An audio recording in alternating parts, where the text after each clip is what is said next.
How to get working coupons for Amazon. Hello guys, this is Atticus and welcome back to another tutorial video. In today's video, I'll teach you guys how you can get working coupons for Amazon. So without any further ado, let's dive right into it. So the first step is open up a web browser. After you open up a web browser, simply search for coupons follow. After you search for coupons follow, just hit enter and you should find this website right here. Tap on this, you can open it up right here, or you can directly head over to couponfollow.com as well. After you're there, you can browse through this website to find coupons for different websites. Now for Amazon, head over to search for a store option and search for Amazon.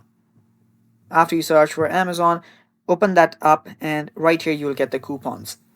Now as you can see right here, you can get up to 50% off your order, and there are many more different coupons as well, such as $20, 50%, and free shipping, 12% off, and so much more. And yet all of these coupons work. You can head over here, tap on show coupons to just see the coupon as well. And that is how you can get it, guys. And that is all for today's video. Thanks for watching. Stay tuned for more, and bye bye.